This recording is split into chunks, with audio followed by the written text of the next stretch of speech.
So, interestingly enough, we have 2 episodes of Strange New Worlds this week. Last week, or the weekend, or the last episode, but that way, last episode was a lot of fun. We had the Lower Decks crossover, we had all this going on, and a very lighthearted episode. This week, or this Thursday's episode, wow.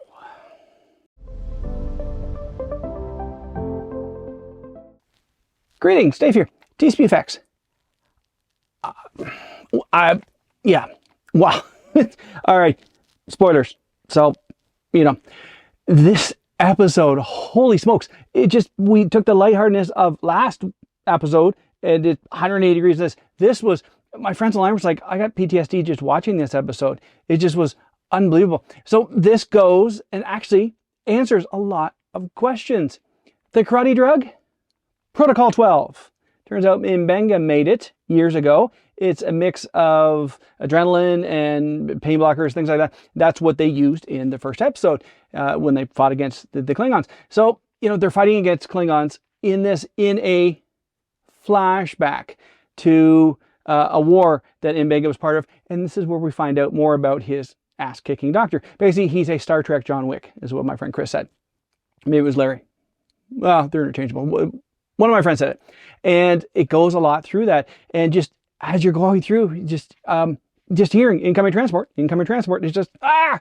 So it was a very, very dark episode, but very, very, well, action-packed would be the best way to put it. There's a lot going on here.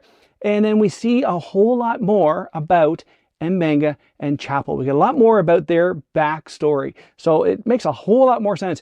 And as a total aside, seeing Clint Howard in there was awesome. You're like, who's Clint Howard? Clint Howard, Ron Howard's brother.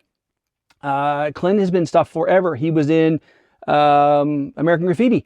He was in the Austin Powers. He was the radar guy who said, the big boy. And then the colonel goes, he's back. Well, the big boy's always been around.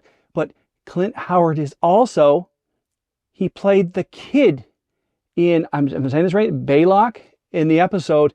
Well, he's this kid. And wow, like you've got him. He's the heart of the Star Trek franchise, as Larry said. It was a very good episode. It was really, it was action-packed. It was, really what we've been asking for in the Star Trek episode. It was really quite well done. And it gives us a lot of backstory, like I said, about M'Benga and Chapel. And then the ending was very interesting. Also, they got Klingons right. Now, I said that in my review of the first episode, but even again, they got Klingons right. Although, as I was watching it, now that's just me, as a prop maker, it looked fake. I know it is fake because it's makeup, but the ridges looked plasticky. It took me out of the whole episode for a little bit. It just looked not quite right. Like, not, we're used to Worf and his looking, really great and all these other things. It just didn't look quite right to me, but that's neither here nor there. And then the ending, I'm not going to spoil the ending, but the ending was very interesting, and it was wow.